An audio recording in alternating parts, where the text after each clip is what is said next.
We've received a letter from Batman this morning. Please inform the citizens of Gotham that Gotham City has earned the rest from crime.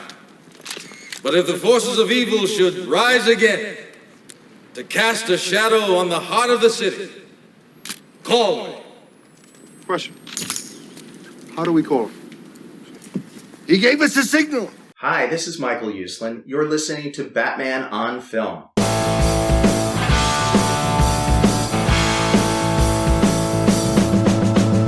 Talking about the tales where the shadows crawl. Chapter by chapter, we've covered it all. From the capes and cowls to the darkest night. Every film, every fight, a fancy light. Turn the page, Gotham's glory awaits. Batman on film, where legends create. Oh, we ride through the Gotham skies. From the bat's rise to the villain's eyes. Turn the reels, where the story is bright. I'm Batman on film, the legends alive. Break down the madness, scene by scene, where the city's pulse and dark dreams convene. From the old to the new, the saga unfolds. A vigilante sail in the echoing cold. Step into Gotham where justice earns. Through words and whispers, the bat returns. Oh, we ride through the Gotham skies. From the bat's rise to the villain's eyes. Turn the reels where the story is bright. I'm Batman on film, the legend's alive.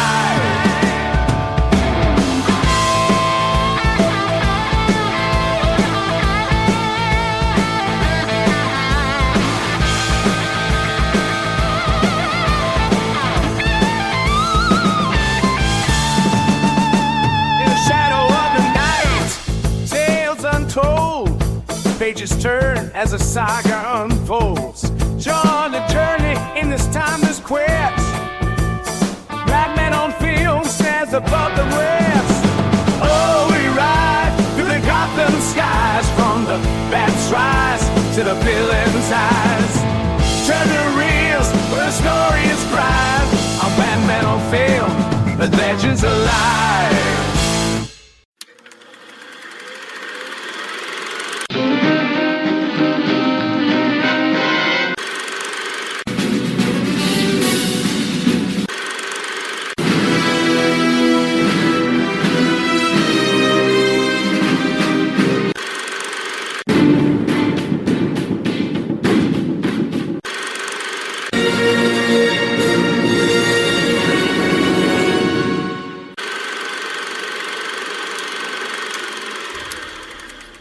Welcome to Chapter 16 of Batman 89, Chapter by Chapter, a Batman on Film podcast, where we break down Tim Burton's seminal classic.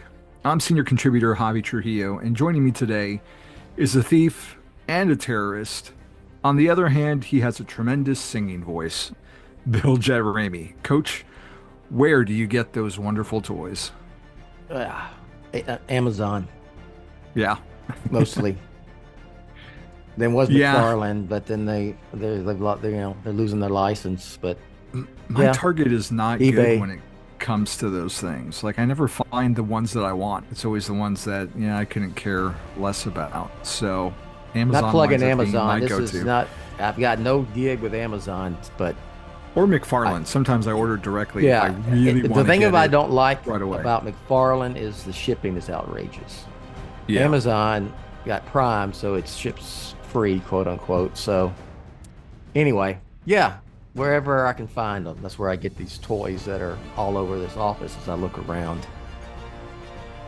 Well, it is Thursday, August 28th. We're a couple days removed from the Batman and Batman Returns Dolby Cinema screenings that happened on Tim Burton's birthday. And also this week, as we're talking toys, McFarlane announced a couple more Bat Cowls for their collection. There's like a Dark Knight Returns armored one.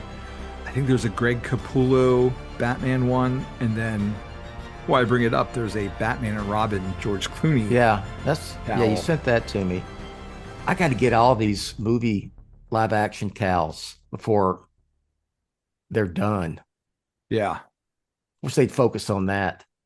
skipped over Forever, which is I don't whatever. I don't even remember what the Forever one was. Was it the sonar suit, I'm assuming? For as the McFarlane cows, Yeah. Or did I they don't not think do a Forever cow? there isn't a Forever one. Okay, okay. So maybe The that's coming then. last there's a Batman Begins, there's a Batman 89, I don't and think they did there a Returns one, a Batman Returns one, because that's a different cow. yeah, I don't have that, and I don't recall them having that. I may be wrong. And they did the Adam West cow. So I Yeah. count that as live action. That's the only ones I've got those. That's the ones I've got because I want the entire movie collection. Hopefully they do the mini cows with the rest of them. Yeah, I like that they, at least, for those collectors who are worried about space, that they did them in a smaller scale so you can get them Yeah. all. Because I've seen that Keaton one, not outside of the box, but I've seen the box, and that thing is ginormous. And I Yeah. missed it when it went up for sale. Like, that thing sold out quick. But as I looked around the bat office, I'm like, I don't have room for a bat cow, full size bat cow The anyway. minis So I'm going with. The full size, so no, I minis are don't. nice. Put them on a shelf. Yeah, the closest thing to a mini cow or the full size cow I have is from the Batman. It's the popcorn bucket, you Oh, know, right, yeah. which really is pretty kick ass to be honest. So You weren't able to make it to the AMC screenings this week, no, were you? no, Yeah. no. What did they were they like 10 o'clock at night? Uh Batman was at 7 and Okay. Batman Returns was at 10. And I Yeah. know Pete did the double feature. We just went and saw 89. I mean, that was already $40 just for Brooke and I to see it, on the big screen because it has a premium price tag because of the Dolby Yeah. Cinema. And it's like I'm paying $40 for a movie that I still own on Blu-ray and own on 4K. Yeah. So I mean, it's kind of ridiculous to spend that much. And I was like, okay, I'll do $40 because she's never seen it on the big screen. Like we've Yeah. watched it together a bunch, but she's never had that experience. And I was okay with the 40, but I didn't really feel like spending $80 and Well, just to see movies we own. I saw it opening night in 1989, and I saw it several times that summer on the big screen. And then the re-release a few years ago, they did that. They had all of them, remember that? Was it for the I'm on 80th anniversary of Yeah. Batman, I think they Yeah. did all because I took the kids and they were a lot And smaller I than they went and are saw now. it on the big screen then. So it was, I would have to drive where they were having it at. I was going to have, it was a pretty good drive. And I got to, anyway, didn't go, Yeah. didn't go.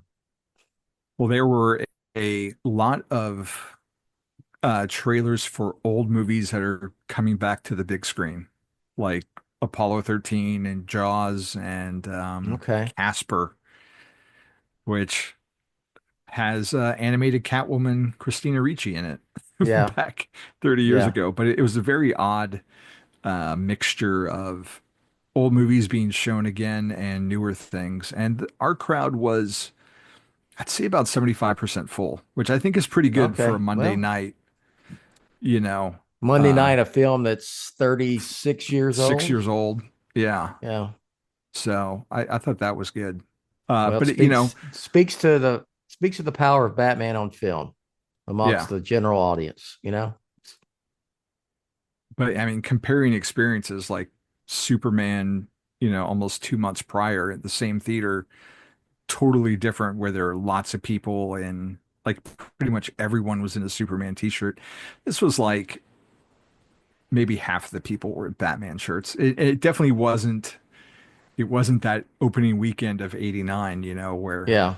the line was around the block and everybody was Yeah. in a Batman something or other. But it was still really cool and it was nice to have the communal experience and to hear people still laughing at parts or getting excited at other parts. And Let me ask you before we move on to Batman 89. Did you get a sense that this was of being 75% full, that 75% of the audience, what percentage of it you figure was general audience compared to, was it mostly fans, you would imagine? or no? I would say mostly. Okay. There actually were a couple kids in there, like Okay. under 10. So maybe future fans. But I can't Probably imagine they'd probably seen it a parents who are bunch. fans who are bringing their kids to see it on the big screen. Yeah. Yeah. Yeah. Okay. Just was interested, curious. Well, where last we left off, Justin had gotten us to the 1 hour, 46-minute mark. So we're picking up there with Joker and Vicky ascending the cathedral, Hmm. with Batman following behind in a chapter that we're dubbing "He Gave Us a Signal." So, Bill, what stands out to you about the beginning of this chapter? Well, it's knowing the history of how this scene came to be, how it was very producer driven and kind of done on the fly. It's I don't say it's tainted the way I look at it. That's not the point. It's just I've always found it a bit monotonous in a way. Hmm. Not necessarily a negative. And I guess they're kind of building up you know, the tension and whatnot. It just seems like there was a lot. It was a long period of time of the movie with not a lot going on except for the Joker and Vicky ahead of Batman and both moving up to the top of the cathedral. Okay. Yeah, I can see where that point of view would come from. Um, like for me, I go back to the TV special premiere inside the summer blockbusters Mm-hmm. Batman segment. Did you see that when it Oh yeah, came out? Yeah. it's probably been 36 years, but yeah, There was a part in that where there's a behind the scenes look and Burton's directing, Keaton saying, you want to look wounded, but like still going for it. And, they had them conversing and they show like yeah, B-roll of like, Keaton practicing walking up the steps and then stumbling. Um, and I mean, we're talking 1989 and we had taped it somehow. And from television, a lot of it had gotten recorded over like up until like the Batman part. So before there was the internet or YouTube or, the movie came out yeah. on VHS, like I would watch that, it's like a 7-minute segment Oh all man, the I time. recorded everything news wise, like when they would do the, Entertainment Weekly or Entertainment Weekly, Entertainment Tonight, all those little news shows Yeah. with their clips of Batman and watch it over and over again before the movie came out. So I get you. There was like, I mean, this is before, I mean, Laserdisc had special features, but it wasn't always necessarily a given. So this is before like DVDs became jam-packed with that quote value added material or special features where you would get the behind the scenes and the making of. But I rewatched it again just this week and I was surprised to see one, how much well I remembered it, but two, just there's a lot of focus on Burton and John Peters. And there's like no mention of Michael Uslan at all or how Yeah. instrumental he was. And I don't know, I found that really interesting because I know, like you're saying, so much more about the production now. Um, and I was like, wow, Well, there's and stuff it's to a that. small, yeah, Yeah, there's stuff to that. We don't have to get into, but yeah. but it just struck me how, how much we've been taken behind the scenes of this movie and Batman being injured and the stairs and the shoe and uh, it it it's a little bit of a lull before we get to the top of things, and we do get to the everyone finally gets to the top, and the Joker begins this bizarre dance with Vicky, and Batman fights the Joker's goons Yeah. who somehow got to the top of the tower before they did. And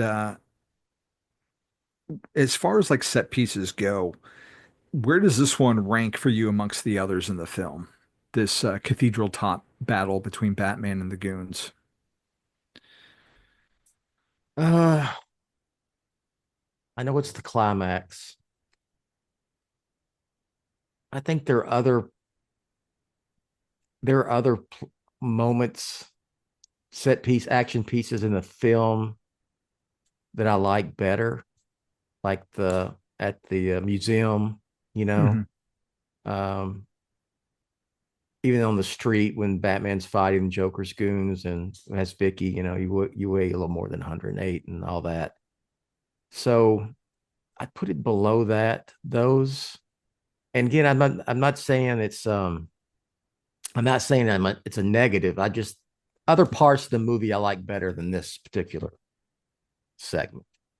I think mainly I thought the dance is it is bizarre, and it's kind of like I don't know. Vicky's like spaced out, Yeah, like he had almost like given she's her. drugged or something. Yeah, yeah.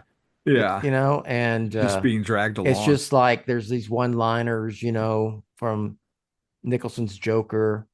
I do like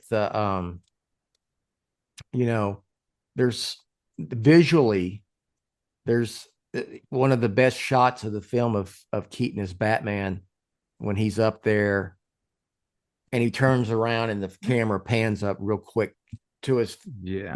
to his face. That's one of the best shots in the film, I think.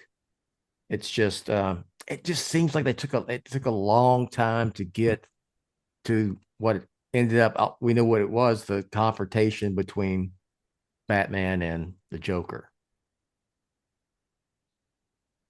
Well, I see like the iconography of earlier set pieces, Mm-hmm. the first night against the two guys on the roof or the Axis chemicals Yeah, or the yeah, Flugelheim rescue. Like this one always hits me in a different way. Like I um really enjoy it. It's not like the 60s TV show, but in some ways it kind of reminds me the most of it because it's just Batman fighting a whole bunch of people um okay, in a bigger space. Like it has for me like some of the fun of those fights, but done in a very, dark way. And I always just, there's something about the way that throughout the whole movie that Burton lit Batman, but in this in particular, just like the shadows really emphasize mm-hmm. the form of Batman and that kind of monstrous look about it. And I really always have responded to it. And it's weird with this new Dolby Vision grading that has more of a teal look to it. And I don't know really what's the true image anymore because I'm so used to the lower resolution of VHS and Laserdisc and DVD, Yeah, and even the Blu-ray, like the original Blu-ray. Um, there's a darkness to how it's lit that's just mm-hmm. baked in my memory from having seen it so many times. And now that we have this 4K scan and they've, altered the color timing for it to bring things up to light. Like, what did it look like back in 1989? Like, that's what I'd really be curious to see of how dark was it back then in the cinema? Because that could be totally different than, what we've experienced at home and different than what we experienced this past week. But I just love everything about that fight scene with the wrist guard coming out to take out the first guy and the way Yeah, Keaton raises his head from that and the light hits his face just right. You just see the one eye to the ridiculousness of Lawrence falling through the floor. Like all that stuff. With the Danny Elfman score like adding to the playfulness of it, but it's kind of like a waltz. yeah, Um and here's something that I don't want to say I wrestled with it, but as we get older, we watch these things, we pick them apart. Our viewpoints change. We mature as people, hopefully. Um, Something I'd never really thought about when I was 12 in 1989. And I'm curious how you feel about it today.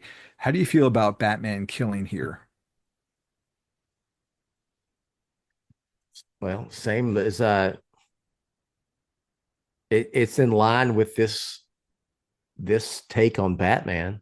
You know, I can't attribute it to Burton just because he directed it, because he didn't write the screenplay. You know, this was Batman '89 was a very producer driven movie.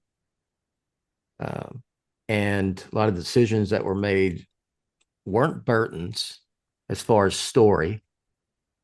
But I mean, the aesthetic is, was Burton's hand is clearly in that, the casting of Michael Keaton, and whatnot. Even though, when did Peter Goober start claiming credit for Keaton being cast? I mean, it was definitely in that Yeah. premiere thing, Yeah. you know. Yeah. I've always believed, and even I'm talking to Michael Uslan, that this was a Burton, a Burton idea. So I don't know, it's one of those things you never know the real real outcome. But anyway, I mean, this Batman killed. I would say in this case, it's almost it's either him or them type of thing, you know? So, like, do you feel this Batman at yeah. this point is the same as Christian Bale's in Batman Begins? No, In terms of like, okay. no. This was very, 80s action movie type influence, where heroes would kill villains, and that was just part of how action movies were back then, Mhm.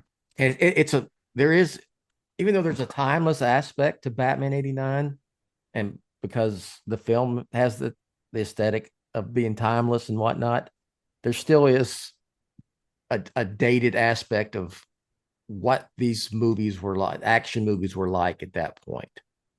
So yeah, I don't think it's not anything close to Christian Bale. I mean, we get in that. I've debated that argument that,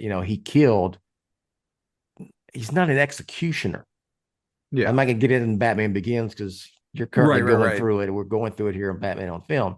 But there's a distinction. I mean, this one just was straight up. It killed people, Yeah. I think if this was Christian Bale's interpretation of Batman in this movie, it would be a different story, because Yeah. like, I get the impression from Keaton that, he works out, like we see him hanging upside down at one point, in his little home gym, but he doesn't bring the sense of like being a martial artist Yeah. that Bale's Bruce Wayne does, where we literally saw him training with, all these masters. Yeah. So I feel like Bale probably could have done the fight non-lethally, versus Keaton is more hanging on. Especially, I think part of that comes from like Burton saying too, like he I has to know. put on this suit to I intimidate. never bought that from Burton, because it might have been in his mind, but the way they shot Keaton as Batman, even as Bruce Wayne, you never thought of him as being small. Yeah. Now Yeah. you may know that Michael Keaton is not this huge dude. What is he, 5'10" ish? Yeah. But with the suit, I'd never bought that he wore this muscle suit because he was this very normal human male that wasn't exceedingly strong or had any type of fighting skills. I never bought that. I think it's more of Burton, his take on it, Yeah. because I think when they're putting the movie together and writing the movie, that wasn't the case, He was not supposed to be this small everyman, and so I never bought into that because I mean he was in the suit and the suit looked good, and the way they shot and framed him and the pictures, I never, never went, oh, Yeah. he's really small. Yeah, that's the way he puts the suit on. That never crossed my Yeah. mind. I think had this movie come out today, I'd be looking at it a little bit differently. Or like Well, Keaton would never been if cast yeah, but today. like if Yeah, Pattinson's Batman was acting like this, I maybe I would have an issue with it. But it's also like I just didn't think you about mean it. in terms of when we like you say Pattinson Batman or Bale's Batman, the Like movies they're in, yeah, like that killing if Batman. So it's more yeah, like killing people like and Nolan because this was Nolan's take, and then Reeves's yeah. take. I got you. I got you. Yeah, Like I didn't think about it, and there wasn't an internet to be outraged. Like, oh my God, he just killed how many people in this movie? look, Versus Batman I v didn't. Superman, it's I like didn't most blink of the an eye conversation. in '89. I mean, I've been a Batman fan. I was 20. What was I in '89? 24, 23. About to be 24 when that came out, something like that. And I've been a Batman fan my whole life. I've read comics. I know the no killing thing. It's never occurred to me that, well, that's bullshit because they got Batman killing here. Never, because Yeah. it was seeing Batman on the big screen, live action for the first time, taken dark and serious. And again, when you throw in that's just kind of how movies were of this sort back Yeah. then. Well, I know they made Yeah. the similarity, the case of, when Batman first appeared, Hmm. he would kill people, and then they, decided Well, because of yeah. various comic cards Yeah. they stopped. And so you can make that parallel and roll with it, I think, and it's okay because Yeah. it's presenting a historical era. But at the same time, I feel like the no killing thing became more overt in like the 80s and 90s and became more of a plot characteristic, Yeah. if that Yeah. makes sense. I mean, Yeah. not to say that he was like killing people in the 50s and 60s, but I feel like more modern stories make a point of it than when you get into some of the Silver Age era books or Yeah. even in the, Yeah. Yeah. but yeah. Let's put a quick pin in this conversation to have a quick word from our sponsors.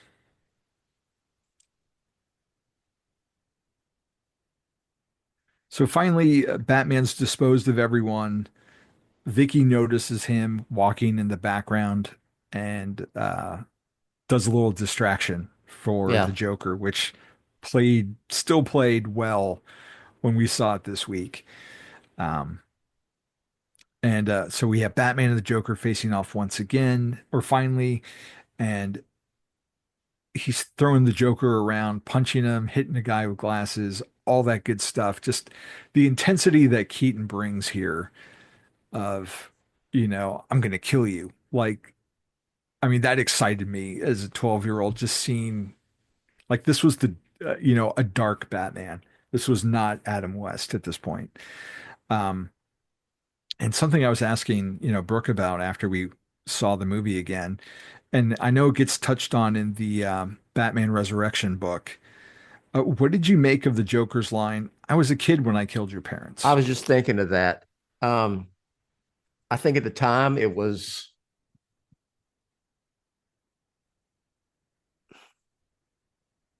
continuity mistake by the screenwriters or whoever was writing that particular.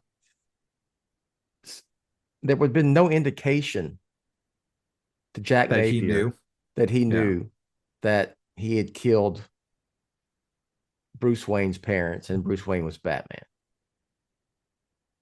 And also, as much of a maniac and psycho, crazy as Jack Napier was, he probably killed a lot of people who Yeah. had That's kids. what I would assume. A lot of parents and a lot of orphan kids were left in his wake, you know? I just assumed it was, I took it at face value and just him just throwing it out there as a, one-liner. Like Yeah. I did that when I was a kid. Like, it doesn't, I didn't think there was any hidden meaning behind it or a mistake of, the I mean, he screenwriters. could have. He Yeah, was just saying it to be witty. I'd never thought of it that way, to be honest. I that was just something I'm like, okay, why would he say that? How would he know that? I think in retrospect, again, this is a retrospect. Film's 36 years old. Probably not the best line for him to say at that point. There could have been something else, Yeah. It could have just been, what are you talking about? You know? So, Or like you and said, I killed a lot of people's parents, yeah, something yeah. like that. So I never, I think they are alluding to, but The him flashback. realizing, yeah, I think Yeah. I think it serves to kind of tie that in, to tie that together within the movie, but it doesn't really make any sense to me. And Well, and I didn't like the whole, I'm going to kill you. You killed my parents, all that. I get it. It's again, I go back. This is what they went with this Batman at this time in this movie. and there was something like if you overanalyze it, which, we're doing Yeah, here of but yeah, we're you overanalyzing would right think here. that Jack Napier would know, maybe not in that moment, but after the fact that he killed Thomas and Martha Wayne because it was in Oh all the yeah, papers. yeah, So he would yeah, he would know that. And so I yeah. think like him meeting Bruce Wayne in Vicky's apartment would have some kind of meaning for him, knowing that, oh, I did kill this guy's parents like a long I time just ago. wonder, interpretation. Yes, you can take that and watch this movie, and if that is anyone's interpretation, it's very valid. Yeah. Since we're overanalyzing, Yeah. that's what we do. I don't think there was enough thought as this script was being put together. Whoever, the Sam Ham, maybe more with Sam Ham, but they went through rewrites, and we know that hell, Is this the one producers were Warren writing Scarron? stuff on, yeah, Warren Scarron, or on, Yeah. and whatever input that Tim Burton had on the fly by making the film. I just don't think they thought it just made sense in the moment at different times. Just Yeah. some of the lines and some of the things that were done. Not realizing that 36 years later we'd still be talking Yeah, they about didn't it. know that a website called Batman and Film was going to overanalyze the movie Yeah. 36 years later. Yeah. But it's does the final fight between them before they go over the edge, does it feel just the right length or is it too short? It's probably just about the right length as far as the fight, the actual fight. Now I've my quibbles about getting there, the length of time it took to get there from when the time they entered the cathedral. That's one thing, but no, I think the actual fight, a dialogue aside, is pretty good, pretty in it on right on, spot on time wise. And Joker attempts his getaway via helicopter and it doesn't go well for him. Yeah, Uh, I do how like he sets it up. I like he calls, what I'm paraphrasing, something for two, two. He winks, transportation for transfer two. Yeah. two, and winks, and that was very Jokerish, and very spot on. I Yeah. thought, Just it's time to retire. Feel yeah, free to drop in. yeah, I I can't tell you how many times we as kids would reenact that scene at like the swimming pool that summer and be hanging off the edge of a yeah, diving board pretending to be Batman and someone was Joker Yeah. dancing up Okay. top That's funny. man, and I like as much as it probably gets made fun of, like him falling to his death and how it looks weird because it's kind of animated. Yeah, it is. There's there's an interesting, and I don't really recall the reasoning behind why they did it that way, but there's a weird, interesting symmetry between the first time we see Batman, Yeah. he's animated, and Yeah. almost the last time we see Joker, he's animated. Um, and I don't know, like part of me wouldn't want it any other way because that's like part of the charm of that movie is just like these two weird little bits, and like that's not something I you mean, would yeah. I see mean, today. you know, technically,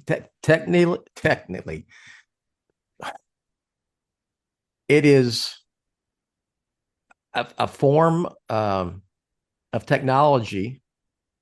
That's what I was trying to say. If you want to call it that, using the animation in movies was not,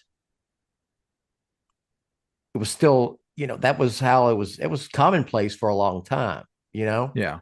And Burton, it could have been a Burton influence. I mean, he And wasn't, it's, it came from animation. yeah, and it's not, this is before CGI. And Yeah. so it was probably the easiest way to do those two particular scenes, you know?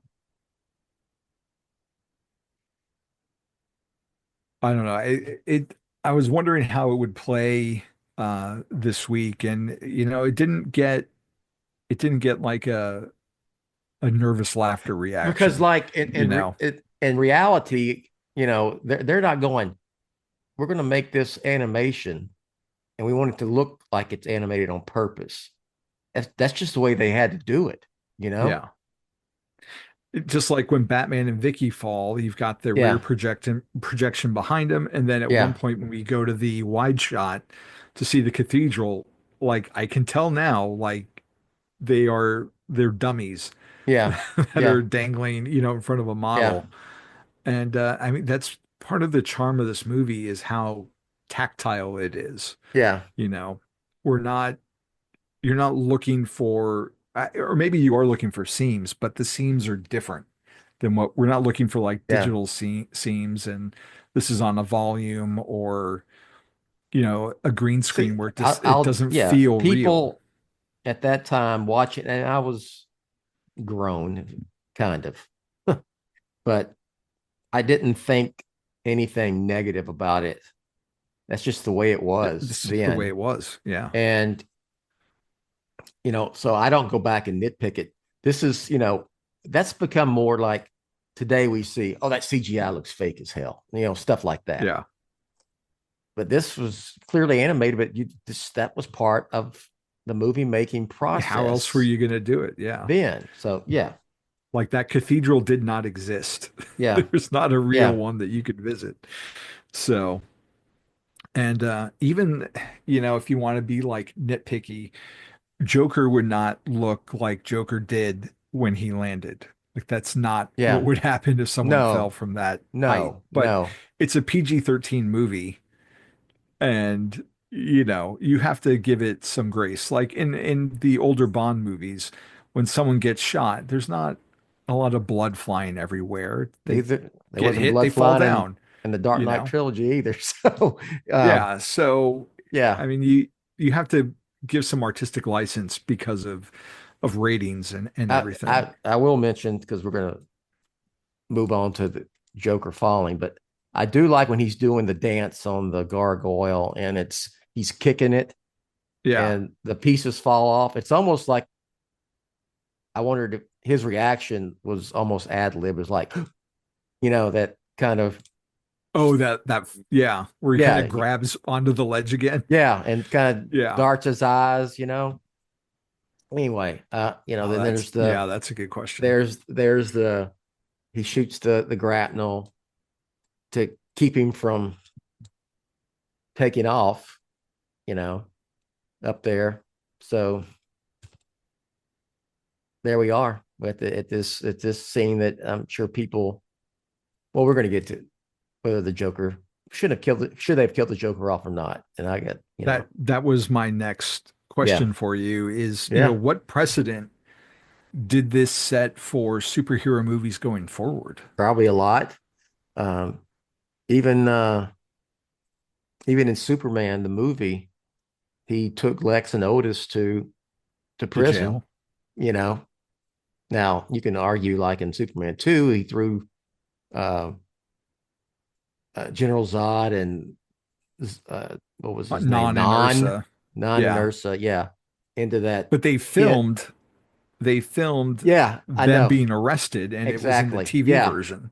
Yeah, exactly. Yeah. So, but I'm just that was a kind of tongue in cheek joke there. I know that he Yeah. didn't kill them, um, but it's this is like how it's kind of, I want to say dates it, because this is kind of what it was like in these action things. Like the hero would win, the villain would die, Yeah. and I don't know if they made Batman. I have to ask Michael this. It was made with, maybe they didn't think about a sequel, which is If probably a they were good just thing. like, we don't want to pay for Nicholson to come back because Yeah. he was Yeah. so expensive. Yeah. Well, yeah. But I think at the bottom line at the end of the day was just, that's just how these type of movies were. The villain died, you know? There you Yeah, go. I didn't think of it as an 80s movie where you dispatch the villain and that's it. Yeah. Um, to bring up the comparison again, I mean, that's how like a James Bond movie ends. The movie Yeah. is over when the bad guy is killed. And I Yeah. really thought about it that way because I was coming from, the 12-year-old mindset of Joker's going to be back in a couple months, in Yeah. Detective Comics or whatever, because as a comic book fan, we're used to these recurring villains. So, like with 89, like you Well, set hell, they that killed him tone off of, his first appearance, yeah, and then only to in the bring him same back at the issue, they end, the had to same write issue. another story to bring him back. Yeah. Yeah. But, to go from that to the Penguin dies to Two-Face dies, Yeah. um, Batman and Robin hints that Poison Ivy gets killed, but it's not by Batman. If that's what happens. I mean, that's up Yeah. to the viewer, but um I could kind of set the tone for a little bit. Well, for those Going to like the four Spider-Man movies movies, where yeah. the Green Goblin and Yeah. Dr. Octopus, Yeah. Venom. So I think it did start something, but I like that point you raised of Two-Face in the Dark Knight, but I say that with tongue firmly planted in yeah, cheek. That had to happen, but we're not going to yeah. go there. But okay. But it is an interesting viewpoint that you brought up because I never looked at it from that perspective of that's what 80s movies did because I was Yeah. looking at it from my comic book reader perspective.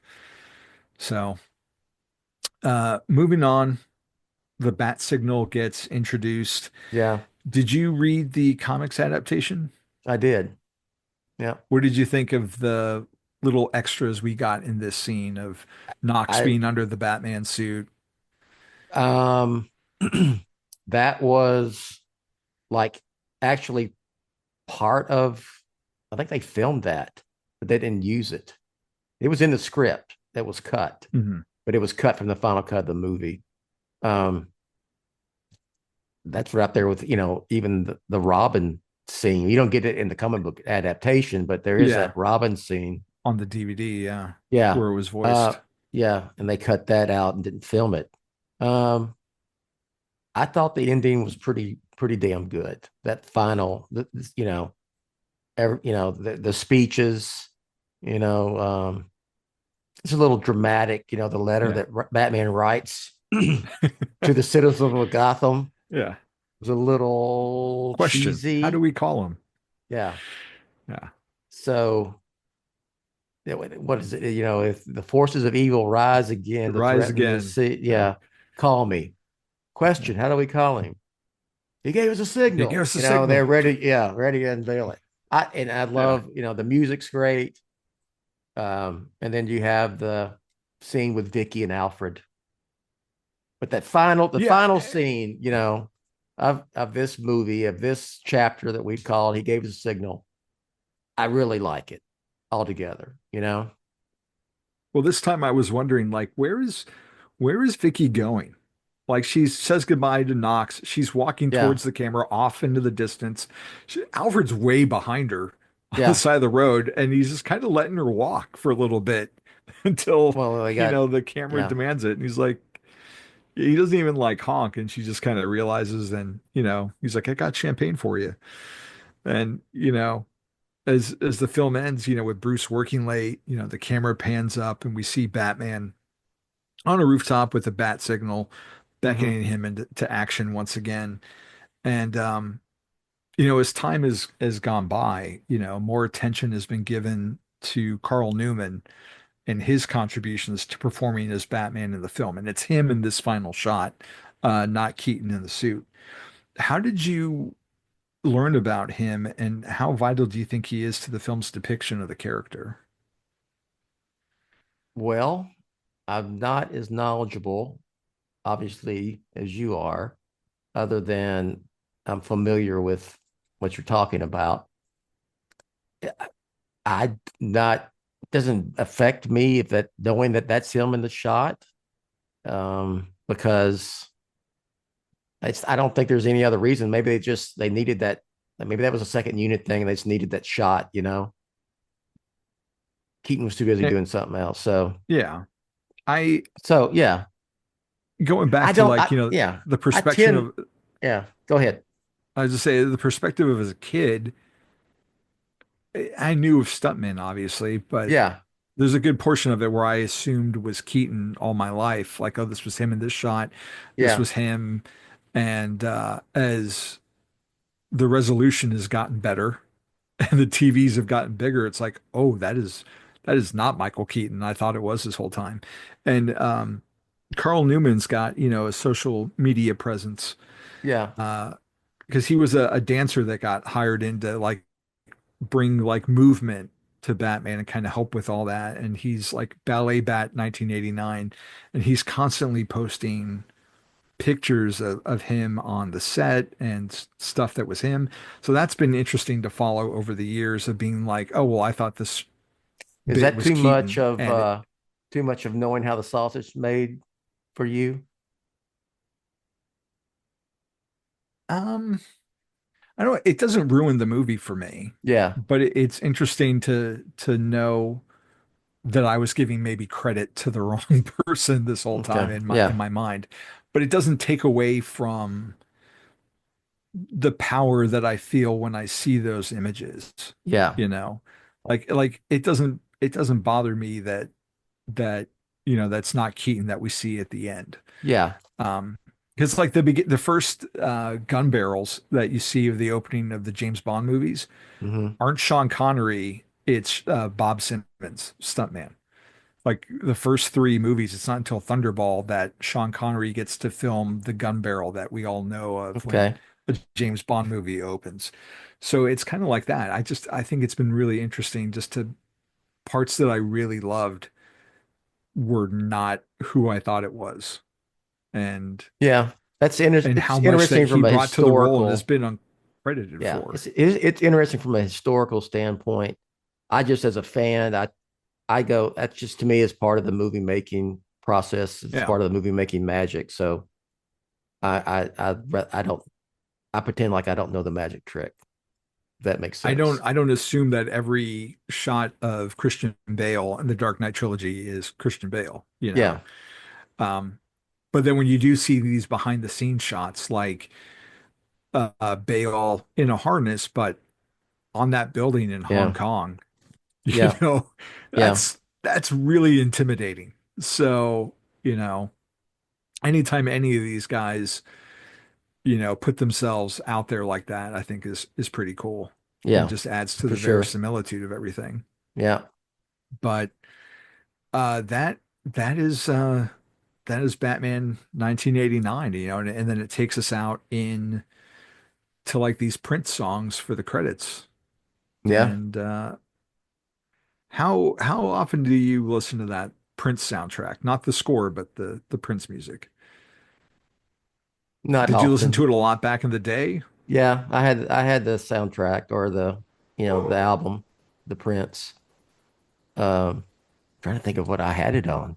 Did I have actually have an album? I probably had it on cassette at that Yeah, time. I Probably had it on cassette. So, but whenever I hear that music, I go back immediately go back to 1989 and watching this movie. So, and that's yeah, not even it. And that's I'm the a Prince thing. fan, and it's not like, oh, there's Prince. It's like Batman music by Prince. You know? Yeah. There's a lot of this movie, the older I get and the more distance we get from it, that it becomes like time traveling, you know? Yeah, Like yeah, I can picture being in the Walden books, looking for Batman books, yeah, reading that Topps Batman movie magazine, looking for Batman figures at the Toys R Us, which was a toy store, if you're listening to this in the future. They're not really in existence anymore. yeah. Um, you know, and there's just, I don't know, there's a lot. I can't tell you what I did last week, but man, I can tell you I have so many memories that When are I s- attached to this yeah, movie when I that see summer. those, um, when I see those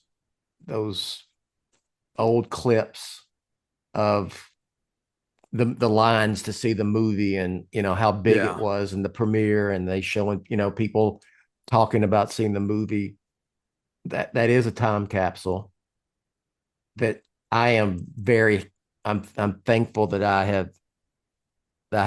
lived through that, and I lived through it as Yeah. old enough to, I mean, I was just out of college, and I lived it. I've been fortunate. I've lived all of these Batman films, good and bad, and we're in the midst of the Batman, and I think we're kind of headed into uncharted waters with Batman on film.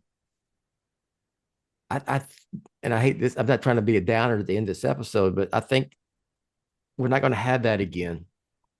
We're not going to have the Dark No, Knight we're not. stuff again.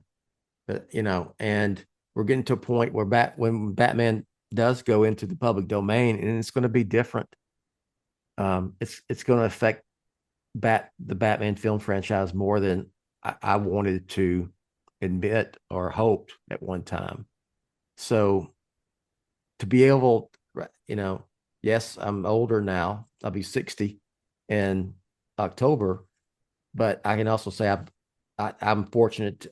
Probably the golden era, the best era of Batman on film, whether it's Keaton, Dark Knight trilogy. Uh, Now we have, I even throw in, Ben Affleck's short run, and now with the Batman, we'll see about what happens with DCU Batman. It's not going to be like it was with Batman '89. So No, the world is it's is a really different yeah, place. yeah. And even with summer of '89 was like, you can't, There even is though we nothing we just like had it. this, well, we just had this July of Jurassic Park or Jurassic World and Superman and Yeah, Fantastic Four, like these big tentpole movies. Like that summer of '89 was Star Trek, James Bond, Batman, Indiana Jones, Lethal Weapon, a new James Cameron movie. And, some of these movies flourished and others, languished box office wise. yeah. But there was something about living analog, without Yeah, social media, yeah, and yeah, like these movies had a life that, people want to compare how Superman is doing against Man of Steel. And those are, 12 years apart. But it's even in those 12 years, the market and the yeah. release Yeah, strategy and how yeah, we view movies yeah, are very different, because Man of Steel was coming in this particular era where people weren't burnt out on comic movies, yeah. and streaming isn't what it is today, and social media isn't, even though it was present, it isn't what it is now. And so much of today is like getting hype for something, and then the second it's out, moving on to the next thing because you got to build the hype for that. It's like Yeah. unrelenting. And this one particular summer, like you just got to sit in the theater and just experience Oh, Batman there and was be a Batman fan, and it held out. nothing like it. Movie, it wasn't worried about we got to make as much money as we can in 45 days because it's going to be hitting HBO Yeah. Max. It had time to play, and that was the only way you could see it because and Batman wound up being an exception with it coming out on home video at the price point it did. But like you would have to wait a year back Yeah. then for a movie to come out on VHS Yeah. after it was in the Yeah. cinema. Yeah. You know, it wasn't this, Yeah. oh, I'll catch it next month on streaming. You had to go see it. Otherwise, you weren't going to. Yeah. And we're not going to have that experience again. No. And No. even going to see it, this week, like so many times when we watch things at home, like I'll get distracted or I'll do something on my phone if it's something I've seen before and just kind of like check a message. Yeah. But to go see it again with my phone off in my pocket, no distractions, and just be transported to Gotham City for 2 hours. Like there was something really special about that Yeah. because that I wouldn't have that experience at my house because there would always I be, let me pause it to go get another drink of water or something. I laugh at when people who say, "Oh, the bat, the hoopla surrounding Batman '89 back then wasn't that big of a deal as they make it out to be." That's complete. You weren't. Then you, if you say that, you didn't experience it. Because if you experienced Yeah. it, you wouldn't say that. If that makes any sense? That's kind of repetitive, but yeah, yeah, it's a high moment in Batman history, Yeah. and I mean, I was 36 years a later, Batman still fan. is. Yeah. I was a Batman fan before the movie Yeah, came out. Like I had a few action figures, the superpowers ones yeah. in particular, um, a few comics from, the secondhand bookstore. But like that summer, like literally changed my life. I of course, I was a Batman fan, and before it, and after, but it was also it's what brought me. And I'll stop going on here, but it's what brought. And I've said this before. I wrote about it. I've said it on podcast here on Batman on Film. That got me out of hiding my Batman fandom. Yeah. Was that film?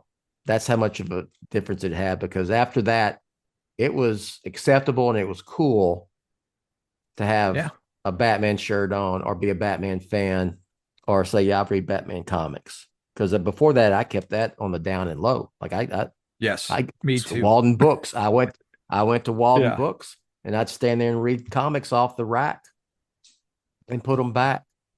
Occasionally buy one.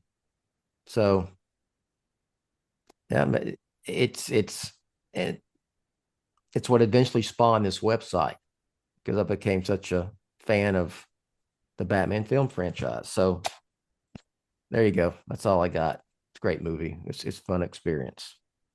Glad I got to experience it firsthand. Yeah. 100%. Like I said, like it changed things like forever. Yeah. And, to quote and No. paraphrase, Yeah. but it there wasn't anything like it. And granted, it had influences and things that came before, but it was just a unique time and place that Yeah. that made it this juggernaut that, back at once upon a time, like Superman was DC's main character. And Batman was going to get like canceled. The book was going to get canceled. And then we had the 60s show that sparked popularity for a little bit. And then it waned. And, when you hit the 80s and you've got The Dark Knight in year one, and it changed how people perceived the character, Mm-hmm. but it didn't hit the mainstream and change Batman forever going forward until this movie, Until you Batman. know? Yeah. And that is what got us to where we are today with the shows having the popularity that they have, the toys selling like they do, the countless movies we've had since then. Just the fact that until Ben Affleck, every Batman suit since this movie has been all black. Mm-hmm. You know, like that set the precedent for that. Like, Yep. I mean, I just got a McFarlane the other day that where they tried to do an all black suit in the comics, Mm-hmm. in the Troika storyline, and Yeah. even Gotham City, they had a 3-part issue where they explained how some of the architecture for the original Gotham was hiding behind these other buildings, and that architecture was from Anton First. And you saw going forward some of Gotham City looking like it did in the movies. And how many times do we see the 89 Batmobile being drawn into the background Yeah. of in the Batcave somewhere? Jim Yeah. Lee does it all the time in his Batman run. So, I mean, you can't, there's no way to calculate the impact this movie had just on me or on the world at large, the world of comics, the world of cinema. Like it truly is like one of a kind. And I can't think, you know, if he ever listens to this, like I couldn't say thank you enough to Michael Uslan for all that he did in the, how long was it? Like a 12-year process 10 from 79 is bought the rights. Buying the and it was rights. 89 Yeah. when the film came out. Yeah. Yeah.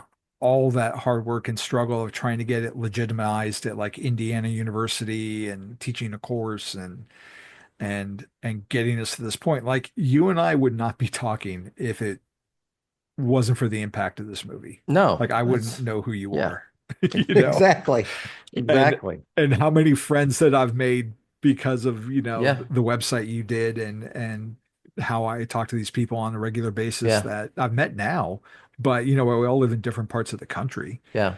you know, and part of that's, you know, technology, but part of it's because of this movie came out and just captured our imaginations in a certain way. So I will say this is the last thing I'll say. I had no idea watching that movie in 1989 that less than a decade later, I would have a Batman website. I had no idea in 89 what a website was.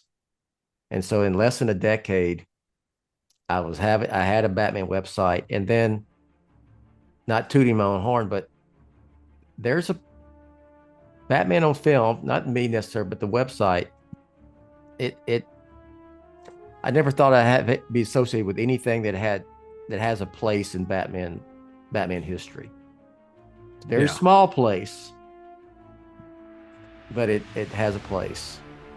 And it's one of the things I'm proud of is getting into the latter years of this website. We'll see where it goes, but I think that's a legacy that proud to have that legacy. So that's all I got. well, I think that is more than enough, man. I mean, what else can you say? Yeah. Other than it's time for announcer Rachel to take us out. You have been listening to Batman on Film Chapter by Chapter, a BatmanOnFilm.com podcast revisiting the cinematic adventures of the Dark Knight, scene by scene, chapter by chapter. Follow Jett on Twitter at Batman on Film. For BOF news only, follow at the Batman on Film on Twitter. To become a BOF patron, go to patreon.com/Batman on Film. To advertise on BOF, visit advertisecast.com/Batman on Film. For Jett and Team BOF, I'm announcer Rachel. Authoritative, definitive, the original. Batman on Film. Established in 1998.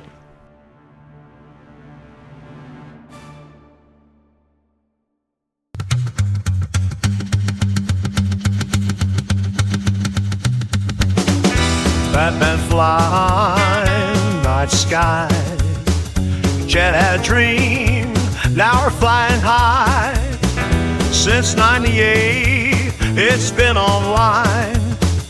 All the Bat fans gather and shine. Dark nights and Gotham tales, rockets with stories and never fail. We love the Bat, right for the stars. Batman on film, straight to our heart. Jett's on a mission, spreading the word. Every bat flick, every unheard, classic tales and brand new Batman movies bring shades of blue.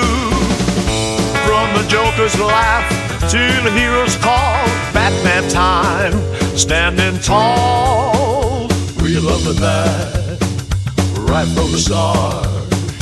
Batman on film, straight to our heart.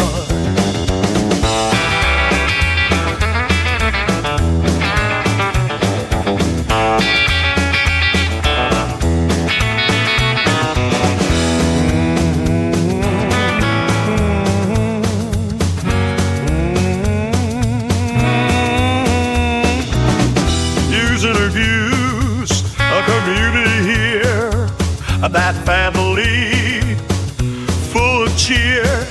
Since '98 we feel the thrill, keeping the bat vibes alive still. We love the bat right from the start. Batman on film,